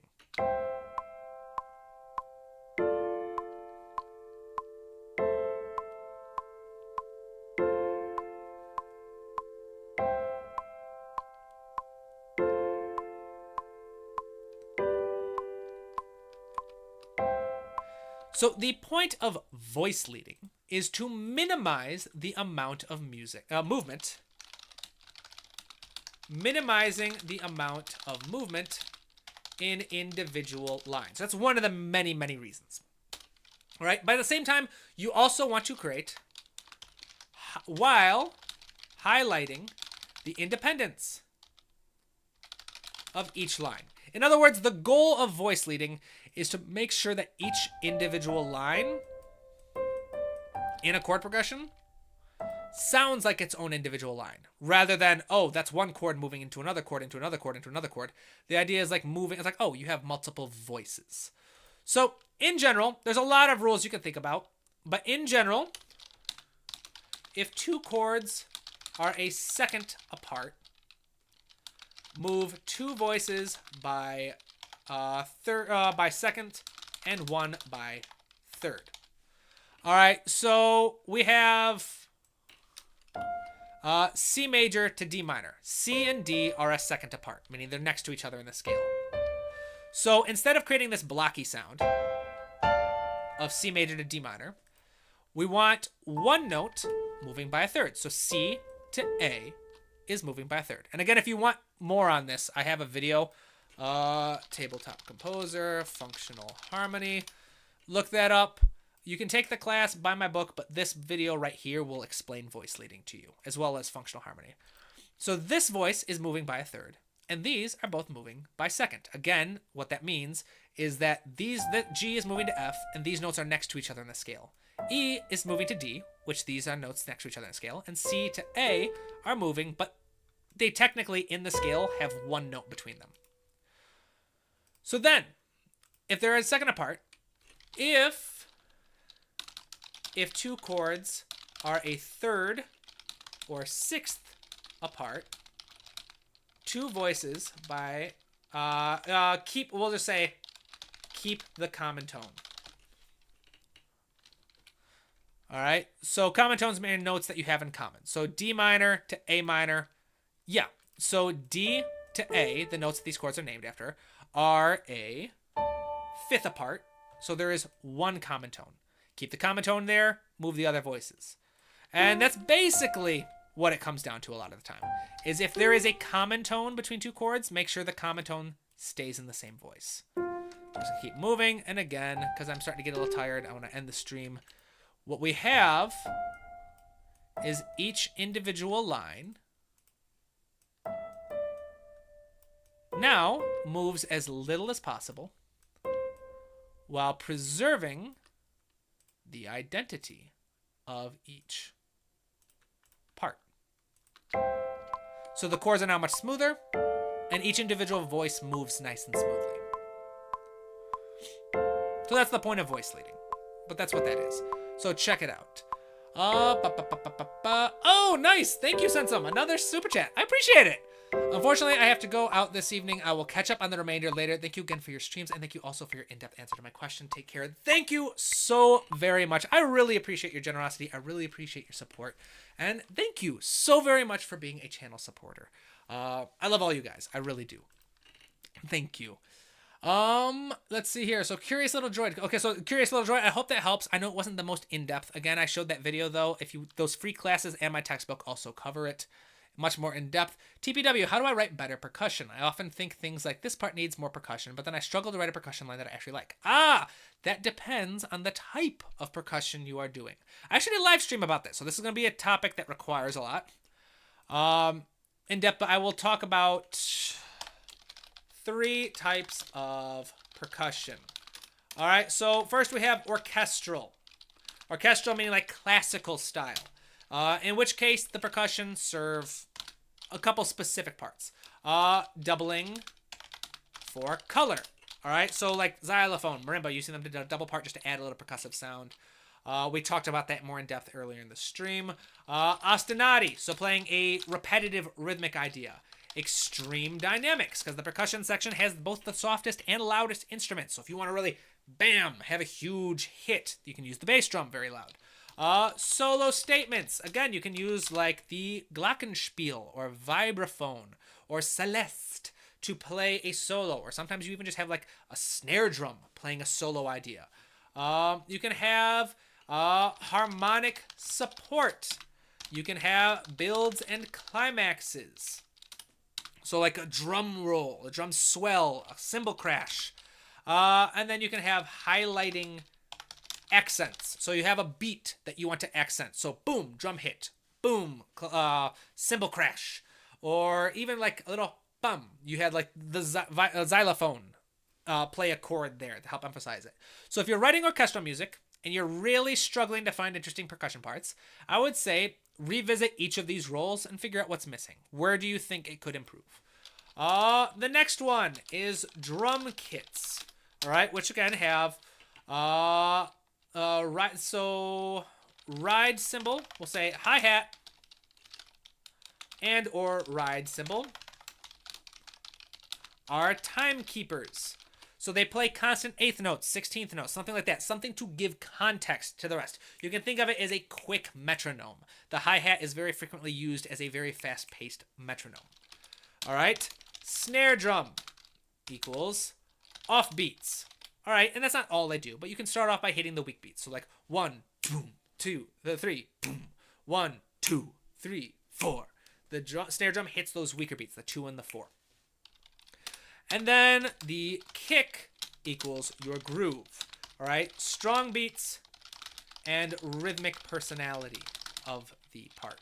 So again, the kick drum will often hit the strong beats, but you can also like boom, boom, boom. You'll add a rhythmic motif with your kick drum. And then the toms equals fillers and embellishments, most likely. Again, we're running out of time here. I have stuff I need to do later. But this is a very quick rundown. So if you're struggling with drum kits, again, I recommend singing. Just sing your parts. So if you've got, you're trying to create a hi-hat part. So like, all right. You can add little accents here and there. You just sing along with it. Snare drum's pretty, you just hit the weak beats. Or you can add little embellishments if you like, the kick and toms. Though those things, if you sing along, if you struggle with percussion, I find singing along works very well. And then we have what we are going to call cinematic percussion. All right? Where we are going to have higher drums equals timekeepers. Then we have the rhythm.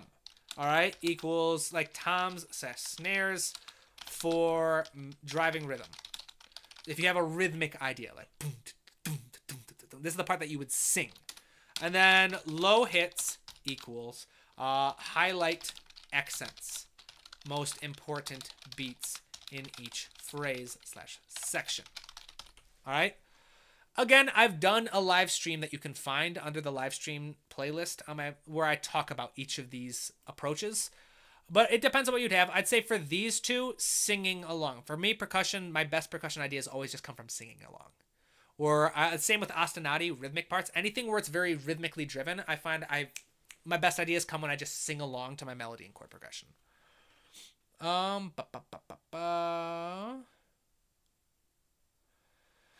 Curious Little Joe, well, check out the book. Thanks. Oh, awesome. Thank you very much. Yes, please do check out my book. This is how I make money, people.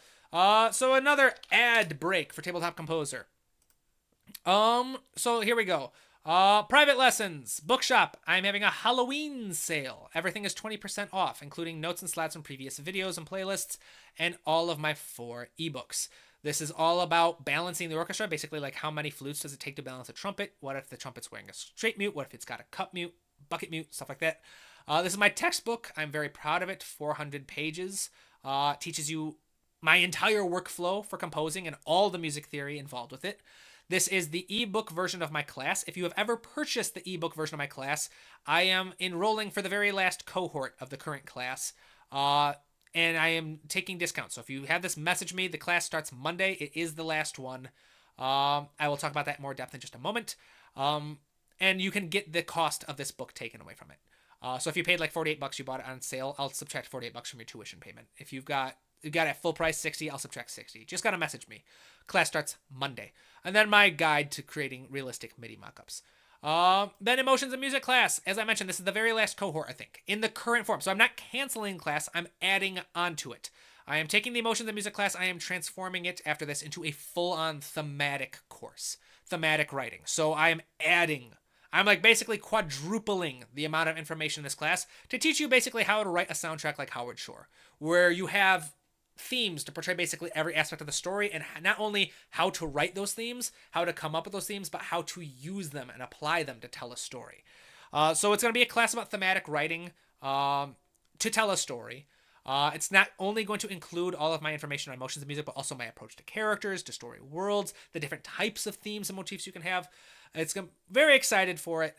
The class will not, it's going to be 2 options: automated, where you just take it at your own pace, and then you can pay extra if you want me to be your personal tutor while you take the class. I'm going to say this because I'm a huge believer that once you pay for something, you shouldn't have to pay for like future releases and updates. If you've ever taken this class before, you're going to get access to that class for free. So like anyone who's been in my 1st through 9th cohorts, the moment my new class is available, you're going to get an email. I'm going to send you like a link like, here's how you log in. You already have it. You don't have to pay for it again. But if you want to be part of this version of the class, like I said, this is probably the very last cohort. No, not probably. This is the very last cohort, because by the time I do the next cohort, I'm hoping to have the upgraded class available. So if you are looking for, just participate. Last chance. Check it out before the upgrade comes through. And again, if you get part of this cohort, you're going to get the next class free. And the next class will probably involve a price hike, just because I'm quadrupling the amount of information that will be involved. So that is my sales pitch. Check it out, people. Let's see. Thank you very much, Euthymania. Appreciate your super chat. So Euthymania says, do you also have info on orchestral balance in the musical storyteller? Not to this level. Musical storyteller. I wrote this book before I did this. So this is basically just a PDF explaining harmonic balance, the principles behind it, why it works, and then it's basically just lists of like, here's how I separate separate the orchestra into a bunch of different like categories, and here's how many wind group 1 instruments does it take to balance wind group 2 kind of thing, stuff like that. So this information is not currently included in the textbook. I'll probably add it in the future. But yes, unfortunately, these are separate resources currently. But thank you so much for the super chat. Guys, I am really, really grateful. I don't think I have ever had a stream with super chats like this. So thank you. I'm geeking out. Thank you. Let's see here. So yeah, I'll stay on as long as people have comments and questions. Let's see. Dave Leon, just curious, have you used Ableton? I have not. Ableton is one of the very few DAWs that I haven't explored. I've tried Logic. I've worked with Studio One, FL Studio. Studio. What is the one? Obviously I use Cubase. Pro Tools. I've tried Pro Tools, but I don't have. Well, so I can't say I have zero experience. I worked with Ableton for a class once, but I don't find it's. It just didn't work well with my workflow and the kind of music that I write. Let's see here. Dave Leo, just curious. That's the question. Just Serenade for Woodwinds. Any tips on how Jeremy Soule works his harmony progressions and voice leading in Skyrim? I do have tips on that. And you've probably seen it. This video right here, how to write ambient fantasy music like Skyrim. All of my tips. I go in depth on how to write chord progressions and how to voice lead them. Because Jeremy Soule does not use typical voice leading for this style. This style of music doesn't work with it. So check it out. I posted this video a couple months ago. I had a lot of fun making it. Well, actually, let's see here. You can actually hear some of the music I wrote for it. Let's see here. So if you guys want to hear some of my music to various levels of completion, I have a second channel. Let's see here. If you go to my channel, you go here for more links. Second channel, music. I haven't really announced it a lot because it doesn't have all of my music. It has some of my music. But I've started working on it. This playlist right here, you can see I listen to my own stuff. Most of you get the links. Yeah, I've got lots of let's just do this one. This is a Skyrim inspired piece. And so this video that I just showed you will teach you how to actually do it. And while we listen to this, Curious Little Droid, voice leading I get. It was more the progression itself based on functional harmony. Oh yeah, same video will help you. So Tabletop Composer. If you want to learn functional harmony, this video right here, Harmony for Composers, will teach you. Just look up Tabletop Composer functional harmony right there. And then, of course, let's lower this down so you guys can actually hear me. The Academy page. My textbooks, everything is based off functional harmony. But this class, Music Theory and Harmony 1, literally the entire class is about functional harmony, which is the entire branch of music theory. So yeah, check this class out. It'll teach you everything you need to know about functional harmony, far more in depth than I can actually do in a single live stream. Flim Flammery. Hey, I just got here. What's going on? Welcome, Flim Flammery. I'm having a really good stream. Gotten some incredibly generous super chats from Sensum and Euthymania, and I'm very grateful for. I'm very excited about. And yeah, just answering some questions about film scoring, composing, music theory, stuff like that. So basically, you get the idea. Someone was asking about Skyrim style stuff. This was one of the versions that I made. If we go to the beginning of this one, I think you get a more stereotypical. I feel like I just found a Google cheat code. This Chrome extension lets you. So yeah, this is it starts off with a much more stereotypically Skyrim-esque piece.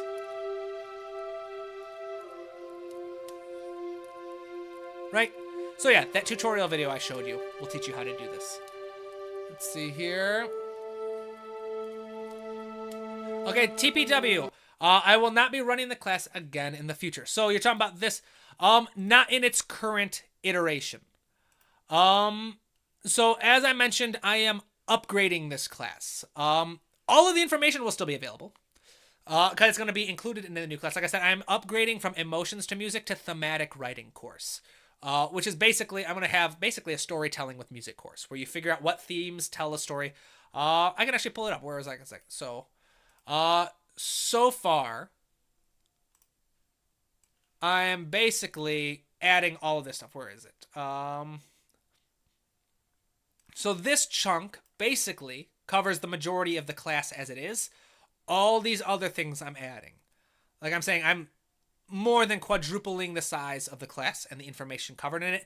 I'm making it much, much more of a straight-up film composing course that goes beyond spotting, that goes beyond music theory, but actually teaches you an actual philosophy and approach to telling stories with music inspired by composers like Howard Shore, John Williams, and Hans Zimmer. So that's what I'm going to expand it into. And so the current version of the class, which is taught in cohorts, this is the last cohort, unfortunately. This is a decision I made very recently. So the idea to upgrade the class, again, the information is not going anywhere. You will still learn all this in the new class. But in the new class will be offered in two different ways. One will be fully automated, where it's just an online class. You take it, you watch the videos, you do the lessons, you do the exercises, and you're good. The other version I haven't decided yet. It's either going to be another cohort program where you pay extra to work with me and be part of the group, or it's going to be a private lesson kind of thing where you pay extra and you get private lessons with me in addition to the class, or some combination of the two. I'm trying to get much more business savvy. I'm working with a local business like consulting group, and so they're helping me a lot with this. And so the recent decision was to move on to a more sustainable model, because most of my cohorts fill out, but every once in a while, different times of year, like this current cohort that's just ending, I only got one student. Because I kept getting a lot of people saying like they're super excited about the class, but they're starting classes themselves. That like the school year is starting, so they can't sign up. They want to focus on that, and so for that, it's not. So to make it more sustainable, I'm moving to a different model. So yes, the 9th cohort will be the last cohort of this particular version of the class. When the class gets updated, everyone who has ever taken the class in the past will get free access to it. Because I'm a big believer that you don't just say, hey, I'm upgrading the class, and like, forget everybody else who supported me kind of thing. So if you took the course, all of my previous students, you will get access to the class for free. I will just ask that you, once you finish the class, you offer a testimonial for the new version of the class. And cool stuff like that. But yes, the information will still be available, but the current model and probably the current pricing is going to, it is subject to change. That sounds awesome. Thank you. I wish I could do that. That would be so cool. Flimflammery, to do what? Do what? Are you talking about the Skyrim music? I got that tutorial. Just look up Tabletop Composer Skyrim. It'll show you how to do this. It'll teach you how to do that. Let's see here. Thank you again, Euthymania. Oh, thank you so much, Curious Little Droid. Thank you. You guys are awesome. You guys are good. I really appreciate you guys. This is awesome. I don't think I've ever had like super chats like this. Thank you, Curious Little Droid. Thank you very much. You guys are awesome. You guys are making my day. You really, really are. I love this. Well, of course I love this. You guys are giving me money. I appreciate it. But it makes you feel appreciated. You guys, I always feel appreciated because you guys tell me how much I mean to you and how much I do. And it's really, I love that. But it's I don't know. It's really cool seeing the super chat that you guys value me enough that you're like, hey, here's a tip kind of thing. Thank you. I don't know how to express myself. I love it. Thank you so much. Flimflammery, can you print out those ebooks? Yes. The ebooks are all in PDF format, so you can get them. The musical storyteller, when you get it, is also in like an EPUB, so you get both. But you can also get physical copies. Where is it? You can get physical copies of the textbook on Amazon. So if you click this, click the Amazon link, it will take you to Amazon. It's more expensive on Amazon because, again, it's a physical copy. But you can get the physical copy on Amazon as well. But yeah, so that answers that question. Euthymania, we just love it. Thank you. I love what I do too. Thank you. Yes, you guys are making my day. I don't think I've ever had a stream where I've had streams where I've had like my cousins come on, and you guys have seen that. Like my 5-year anniversary, I had a bunch of my cousins like doing super chats and stuff, and that's really cool. It's nice when you're like your family supports what you do and stuff. But I don't think I've ever had like a stream where so many of you have just given. And I don't know how to react. Just know I am incredibly grateful. I love what I do, and I'm so glad that I'm able to help you guys. So thank you so much for, like I said, I don't know how to react. I'm a little overwhelmed that people would just send me super chats. I don't know how to react, but thank you. Thank you. I'm so excited. I'm so grateful. Let's see here. Flimflammer with the smiley face. Thank you. Serenade for Woodwinds. I use Reaper. It's the only one I can afford, and I absolutely love it. Awesome. There you go. Yes, the best DAW, in my opinion, is the one you know the best. I've had pushback on that by other professional composers. I have one friend of mine who's a professional composer that I met on Instagram. And he was telling me, he's like, I disagree with that. He's like, I would say the best DAW is the one that's going to get you the most collaborations. It's like, that's valid. That's valid if you're trying to work for a specific studio and they use... So, like, if you're trying to work with, like, Tom Holkenberg, and he's very much a Cubase user, then you should probably know Cubase. But if you are just kind of working and finding your own kind of way about things, then yeah, the best DAW is the one you know the best. Let's see here. Have you ever used Digital Performer? Digital Performer. What's Digital Performer? TPW. I'm not sure what Digital Performer is. I've used Note Performer with Finale. Note Performer is a sound library that it's built off physical modeling synths and creates more realistic performances out of notation software. Yeah, what is Digital Performer? I'm not familiar. It sounds familiar. I feel like I know of it, but I don't think I've ever used it. Hides Within. Thanks for your harmony and counterpoint videos. You made music composition very approachable for someone with no music education. Thank you. Yes. Oh, I'm so happy. That's what I love to do. Right. So my entire, if you aren't familiar with it, check out the Academy page. And all my books have this at the beginning, but you can learn more about my own personal experience with school. It was a real struggle for me to actually learn all this stuff. And it was very frustrating. And some of the lowest points in my life were moments where I felt like my dream was being taken from me because of certain things that would happen, that did happen. And again, you can read more about it. I won't bore you about it here. But basically, yeah, I had this really weird experience where I got accepted into my dream school. And I had this overwhelming experience of, this is it. All the years of self-guided study, all the years of teaching myself this, I have been recognized by my dream school as being worthy of being a student. My dreams are about to come true. And then very quickly after that, it came crashing down as I had to leave the school. And no one seemed to care that I couldn't afford, or that like certain promises had been broken, or that I had certain information had been misleading. And there's just a moment that coexistence of feeling like my dreams were going to come true only to feel like they were taken away from me has made me very passionate about making music education widely accessible for free. I actually got chewed out a bit because, like I said, I'm working with like a small business consultant agency, and they got annoyed about my free music education. They're like, why are you offering all of your things for free? I was like, well, it's like, who's going to buy your books when they can just take the free classes? I was like, well, I hope people who like books and people who want to support me. But I refuse to compromise on the free classes because this is what I'm passionate about is like, I mean, of course I like to make money too. That's very helpful, but I'm most passionate about making education free because so much of my own personal journey has been blocked by paywalls, has been blocked by like gatekeeping, and just been unnecessarily difficult and draining. So I try to make everything. That's why I have over 250 videos on YouTube. That's why I have the free classes. That's why I have the blog, where I don't advertise my blog quite a bit because I'm not as active with it, but where I have all these articles where I share a lot of my information that's normally hidden behind paywalls for free, because I'm very passionate about it. It's something that I feel like it's a calling. So all that to say, thank you so much. I'm really glad that my videos and my sources have been helpful. Flim Flammery, I love the music. Thank you. An ad for the ad blocker. Yep. Oh, Flim Flammery. So thank you very much. You use my music for like studying. That's awesome. Bigger. So Flim Flammer. So it's the same thing but bigger. I'm not sure what you mean. Unfortunately, I must have missed that. I was talking about the class. Oh, the class. Yes. So yeah, the class. Yes. So the class.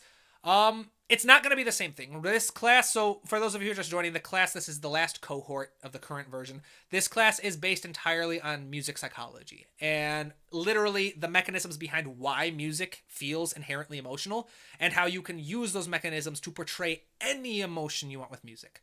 The new class is going to include all that information, but its larger focus is going to be less about music psychology and more about music storytelling.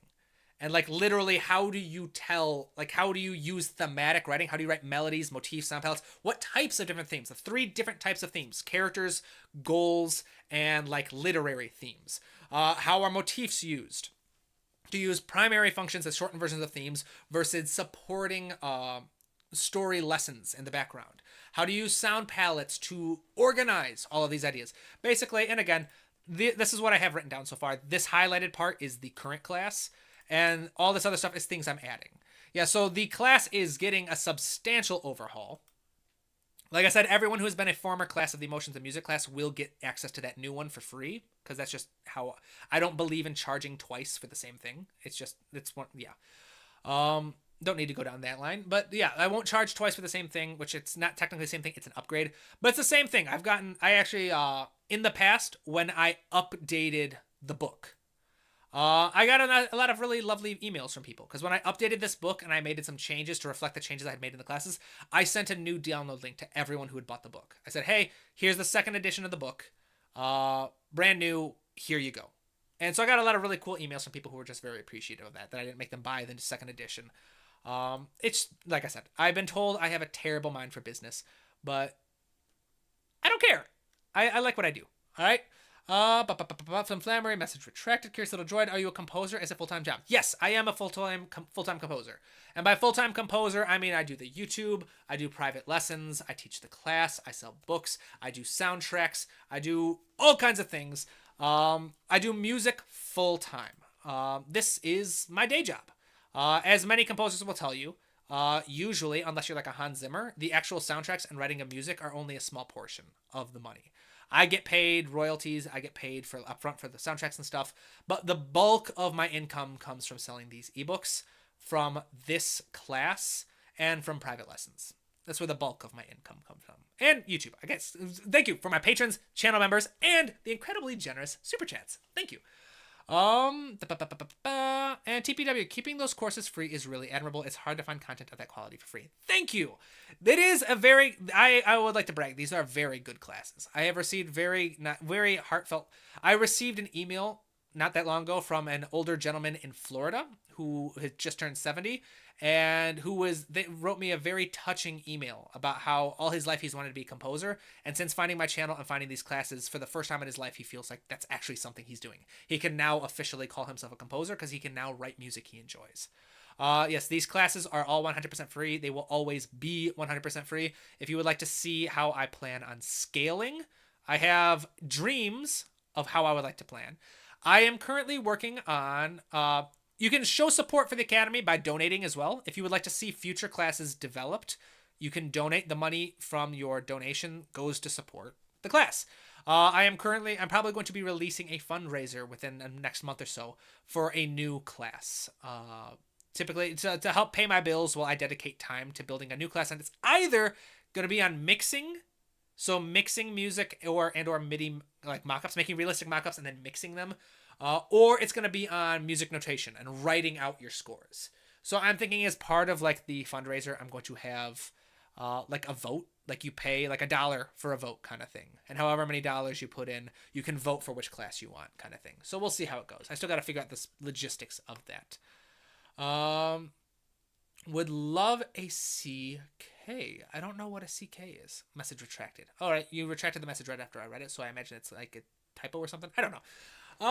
But it would appear we have reached the end of the comments. So I think I will call it here. Thank you again to everyone who showed up to the stream, everyone who liked. Okay, yeah, oh yeah. Make sure you like it. Make sure you like the stream. Make sure you subscribe to the channel. Thank you, everyone who stopped by. I had a lot of fun. And a special thank you to the incredibly generous super chats. I appreciate you so very much. I appreciate my patrons. I appreciate my channel members. I appreciate everyone who helps put food on my table. So thank you so much, everybody. That's another thing. I'm a one-man show. This is a business. I am a registered company, Tabletop Composer Studios, LLC. But I'm a one-man job. It's only me, and so every single dollar that goes into buying a book, every single dollar that goes into a class, every single dollar that goes into Patreon, all of it goes directly to me. Helps pay my bills, helps pay for my food, helps pay all of that kind of stuff, my student loans. So yeah, everything goes directly to me. I don't have anyone who takes a cut. It's all me. And then again, one last thing. Cohort starts on Monday. Again, this is the very last cohort of this course before I overhaul it and add so much more to it. The price will go up, probably, for the new class because I am quadrupling the amount of information in it, minimum. But everyone who has taken the class in the past, including cohort number 9, will get the new class for free because I don't believe in charging twice for the same stuff. and this will technically be the same course, just a new version of it. The class involves, it's study at your own pace. It's split into 6 modules. It involves 6 weekly lectures. So even though it's study at your own pace, you get 6 live lessons, basically, with me and the other students who are in the class. You get feedback on all of your music that you submit as part of the class. And yeah, there are payment plans available. And if you have ever purchased a book, or my Emotions in Music book, this one, if you've ever purchased it in the past, let me know. I'll give you a coupon code to subtract the amount you paid for the book from the cost of the class. But yeah, sign up. Starts Monday. Last cohort before I close things down to upgrade and stuff. And again, if you get, as part of this cohort, you will get the upgraded class for free. Q&As are on here. You can enroll. Check it out. Let's see here. TP them for the stream. Thanks. TP, I just wanted to check. Did you say that there are only 3 people for this cohort? That's no, actually. There's less. Currently, there is only 1 person in this cohort. Which is, again, part of the reason why I'm upgrading the class. The cohorts sizes are unpredictable. I've had a cohort with 10 students. On average, I usually get only 6. Like, not only 6. I usually get about 6. 6 students per cohort. But sometimes, like my current cohort, I'm only getting 1 student signed up. And so after a while, the amount of effort that goes into it, I'm starting to realize that especially my business advisors are telling me that it's a terrible business plan. When I have only 1 student in the cohort, it just doesn't make it viable. Like the amount of time and effort that goes into it versus the amount of money I get paid for it. Like it's a 6-week commitment. So I try to make like a minimum amount. So that's why the new version of the class will be moving away from the cohort model. The new version of the class will be completely self-paced. It will be completely online. It will not involve the weekly lessons. There will probably be an upgrade option where you can pay extra for the new class and you will get weekly lessons with me, or like X number of private lessons to go along with the class. Still got to figure that out. But just from a business standpoint, trying to pay my bills, the cohort program, limiting the amount of time. So that's another thing with the cohort, is because I do a cohort, it's limited. I can only sell the class once every 6 weeks. Once basically every cohort. So moving away from the cohort model is going to allow me to sell it constantly. So people can study at their own pace and I don't have to worry about like, all right, every month and a half I can make money off of this kind of thing. So I'm upgrading from the business kind of thing. We'll see. I'm like I said, I'm mapping out the upgrades to the class in terms of all the information I want to add. But in terms of the actual model, it's probably going to be just a stereotypical online class where you get videos, you get videos, blog posts, notes, whatever kind of thing and exercises to work with to go through at your own pace, sort of like an Evident or Master the Score type situation where it's all online. And then, like I said, I love the cohort model. That's the problem. That's why I've done it so long, is I love getting to know the people who are in the class. I love getting to know them on a personal level. I love getting to know more about them and their approach to music and their goals. So the cool thing about the smaller cohort sizes is I really get to know people. And it's really cool because I'll see students in the comments and it's like, oh, I know this person. They're like I view them as a friend kind of thing. And we'll like chat on Discord and stuff. So I love getting to know my students. I really, really, really do. But it's just not viable, unfortunately.